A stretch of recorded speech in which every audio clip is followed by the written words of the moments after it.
17 महीने में उन्होंने क्या किया? लालू जी ने चारा चोरी किया। वही चारा अर्थात क्या होता है? चारा मतलब भैंस का चारा, भूसा। भूसा अपने कार्यकर्ताओं के दिमाग में भर दिया। उदयनिधि स्टालिन कहता है कि सनातन डेंगू है, मलेरिया है, तो सनातन की तुलना डेंगू मलेरिया से की जाती है। और ये जो कालेमियों की जो जमात है ना, जो उंगली उठाती है, उसके ऊपर हिंदुओं को मार करके मंदिरों के ऊपर टांग देना चाहिए और हिंदुओं को जिंदा जला देना चाहिए। ये ये बयान, एक मिनट, ये बयान तेजस्वी जी किसी भी सभा में जाकर के अपनी 5 योजना गिनाते, अपने पिताजी के द्वारा किए गए 5 अच्छी बातें बताते।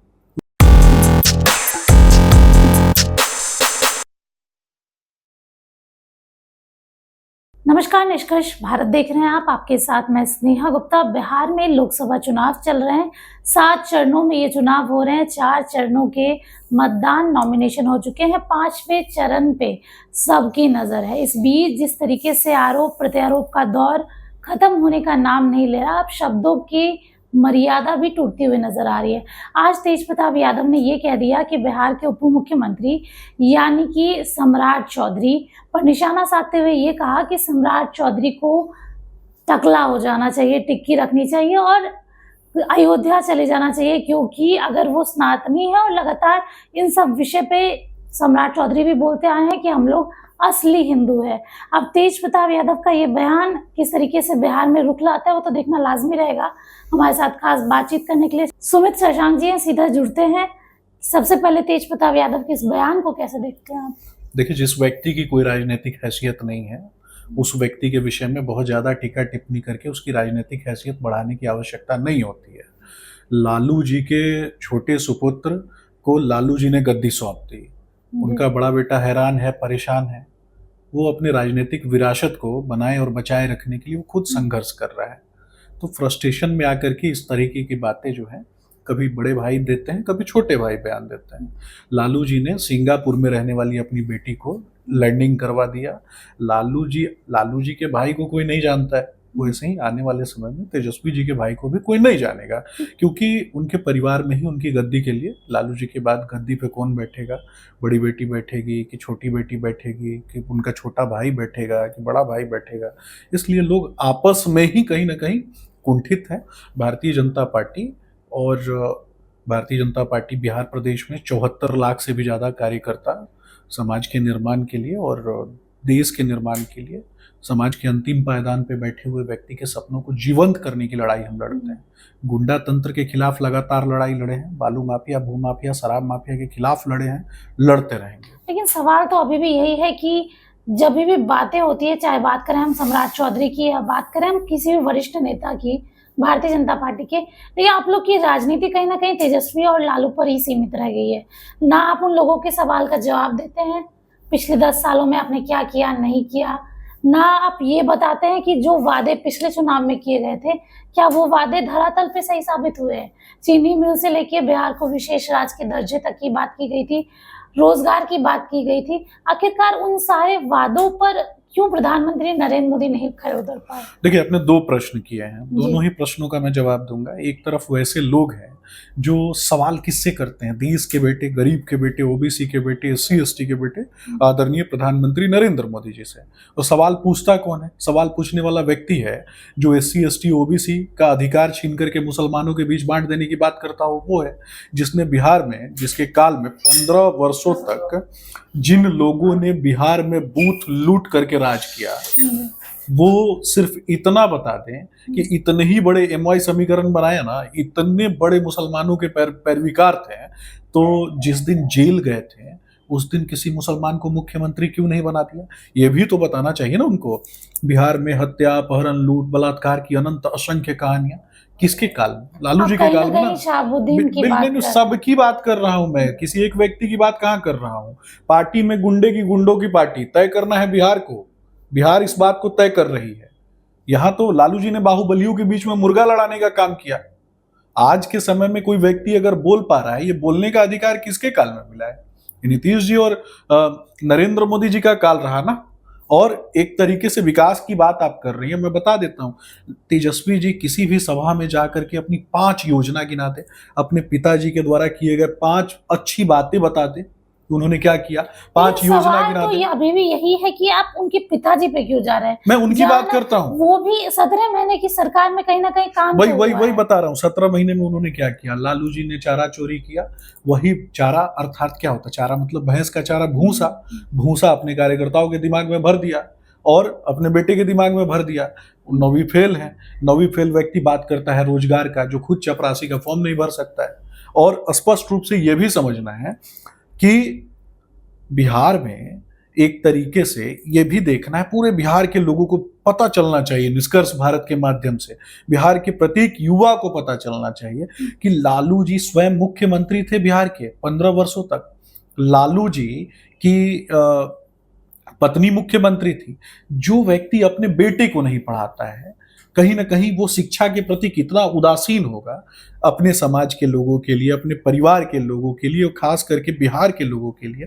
आप देखेंगे ना बिहार का क्वालिटी ब्रेन ड्रेन हुआ। बिहार के लोग इतने जीवट हैं ना, जहां भी गए वहां जाकर के उन्होंने उन राज्यों के इंफ्रास्ट्रक्चर को बढ़ाने में, गढ़ने में उनका महत्वपूर्ण योगदान रहा।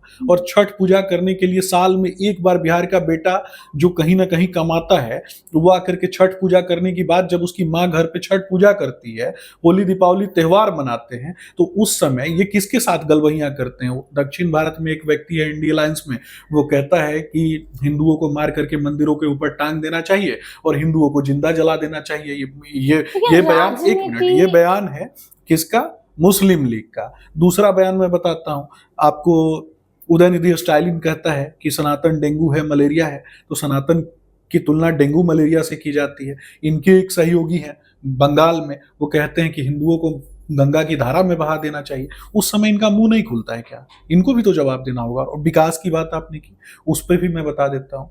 माताओं के लिए, बहनों के लिए लाडली लक्ष्मी योजना, लाडली बहन योजना और प्रधानमंत्री उज्ज्वला योजना, उसके अलावा 34 करोड़ लोगों के लिए डीबीटी के माध्यम से हमने उनके खातों में डायरेक्ट पैसा जमा कराया। तो क्या बैंकिंग सेक्टर फलीभूत नहीं हुआ क्या?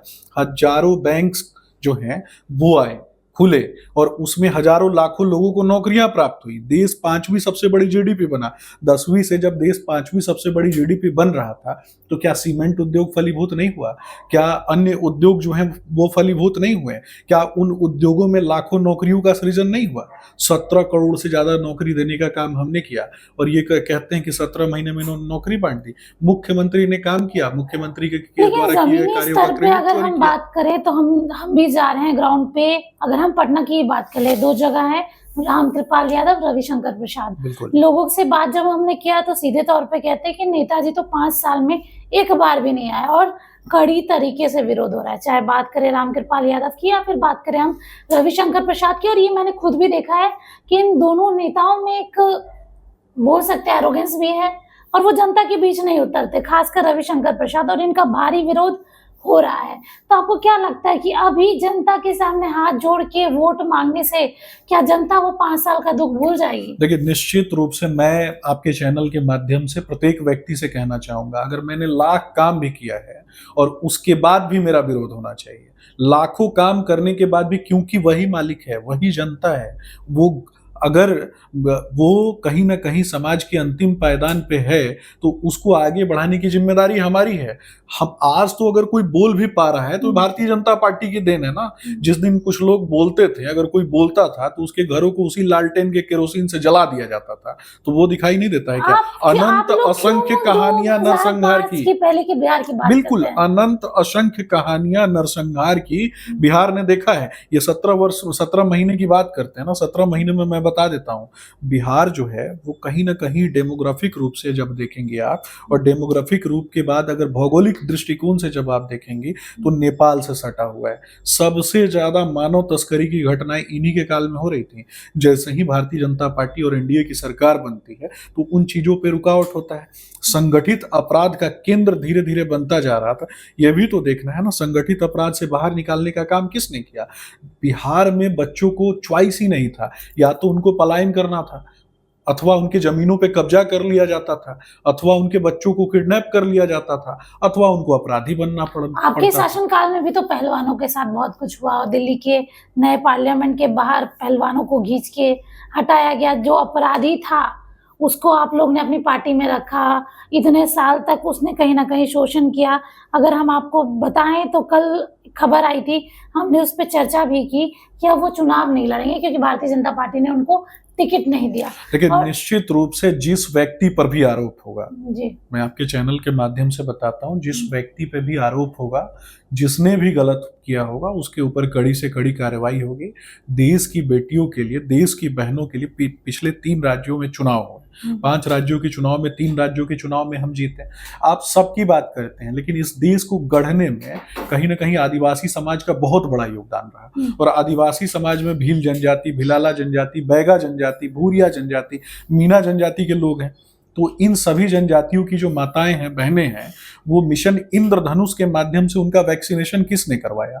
जब वही गरीब माताएं, बहनें कहीं न कहीं सुदूर क्षेत्रों में जो रहती हैं, उनके प्रजनन काल के दौरान में लेकिन आप सबसे ज्यादा उनकी टॉपिक मृत्यु से होती आप थी। थोड़ा-सा भटक रहे हैं। मेरा ये सवाल टॉपिक, है देखिए, नहीं, नहीं, मूलभूत सवाल बस मुद्दे जो इतना है ना, है, सवाल बस इतना है कि जब उन पहलवानों को खींच के वहाँ से हटाया गया, तब भारतीय जनता पार्टी कहाँ थी? देखिए, मैं आपको नए बता रहा हूँ, मैंने भारतीय जनता पार्टी ने हमेशा प्रत्येक व्यक्ति के लिए आवाज उठाई है, देश की लेकिन बहनों आवाज के लिए। दिखी और नहीं है और शशांक मैं जी। बता रहा हूँ, मैं आपको बता रहा हूँ, और ये जो कालेमियों की जो जमात है ना, जो उंगली उठाती है, उसके ऊपर भी मैंने आपके पिछले इंटरव्यू में भी बताया था। शायद आपने सुना नहीं होगा, लेकिन मैं बताना चाहूंगा कि कांग्रेस का मूल चरित्र क्या है।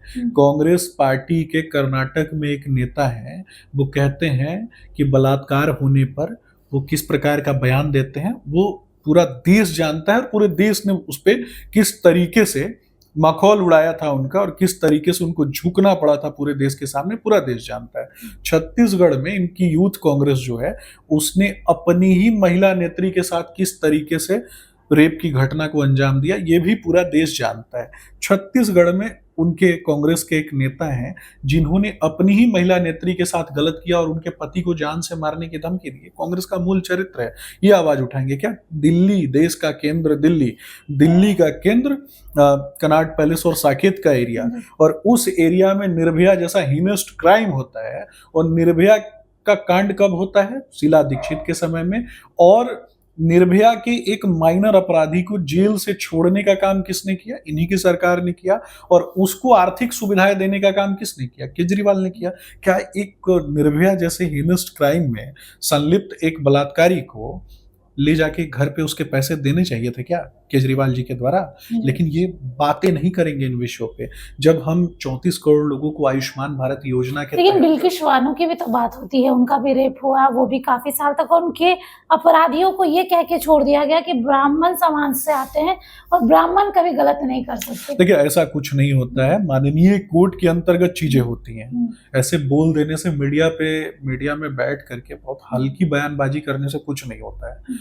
होता है क्या है, देश में लोकतंत्र का चौथा स्तंभ है मीडिया, और मीडिया को कहीं ना कहीं संवेदनशील होना पड़ता है मुद्दों के प्रति। और हम देश में चारों स्तंभ जो है ना, इसके 3 स्तंभ कहीं ना कहीं हम संविधान के नियमों का सम्मान करते हैं, और सभी सम्मान करते हैं। तो संविधान के तहत ही माननीय कोर्ट चलता है। माननीय कोर्ट अगर किसी व्यक्ति को छोड़ देता है तो उसके ऊपर हम कैसे आरोप लगा सकते हैं? आप ये बताइए ना, गोधरा में कांड हुआ और 60 से भी ज्यादा हिंदू कार सेवकों को जब जिंदा जला दिया गया, और जब उनको जिंदा जलाया जा रहा था तो उसमें जो आरोपी थे, उन आरोपियों को बचाने के लिए लालू जी ने एक कमेटी बनाई। और उस कमेटी को बनाने के बाद लालू जी ने क्या किया? लालू जी ने उस कमेटी को बना करके उन लोगों को छुड़ाने का काम किया। तो लालू जी बताए ना, सबसे ज्यादा उसमें SC ST मरे थे, OBC समाज से आने वाले लोग थे, जिनको जब जिंदा जला दिया गया तो किसको बचाने की बात करते थे? और MY समीकरण की बात होती है तो कश्मीर इनके जो लोग हैं वो कहते हैं कि 370 को है फिर से लागू कर दिया जाएगा। तो पाकिस्तान का एक लड़का कश्मीर की लड़की से शादी करेगा तो उसको जमीन जायदाद प्राप्त होगा, और पटना का रहने वाला एक मुसलमान लड़का अगर कश्मीर की लड़की से शादी करेगा तो उसको उसकी संपत्ति से बेदखल कर दिया जाएगा। तो यही तो मुसलमानों के प्रति इनका प्रेम है। और ये भी बता देता हूं कि बिहार और उत्तर प्रदेश में 6,667 मदरसा जो है वो कहाँ चल रहा है? तो 6,667 मदरसा केवल कागज पे चल रहा है। तो इनको ये बताना चाहिए ना कि इतने बड़े मुसलमानों के ठेकेदार बनते हैं तो मुसलमानों के लिए आने वाला पैसा क्यों खा जाते थे? चलिए, अब आखिरी सवाल बस इतना रहेगा कि मोदी की गारंटी की बात हो रही है और इस चुनाव में खास रुझान भी मोदी जी का बिहार को है, बार बार बिहार में दौरे भी कर रहे हैं। इस बार आप लोग के पास मोदी की गारंटी के अलावा क्या धरातल पर इतने जो नेता आपने उतारे हैं, प्रत्याशी उतारे हैं, उनको मोदी जी की सपोर्ट की जरूरत है, या फिर कहीं ना कहीं आप लोग को ये आभास हो गया कि जनता का मिजाज बदल गया है? देखिए, देश के यशस्वी प्रधानमंत्री आदरणीय नरेंद्र मोदी जी भारत के प्रणेता हैं और पूरे विश्व के प्रणेता हैं। वसुधैव कुटुंबकम की नीति पर बढ़ता हुआ भारतवर्ष कहीं न कहीं महाउपनिषद के शब्दों का अनुकरण करता है। हम सनातन मान्यताओं में बसे हुए हैं और ये पूरा भारत सनातन मान्यताओं में बसा हुआ है।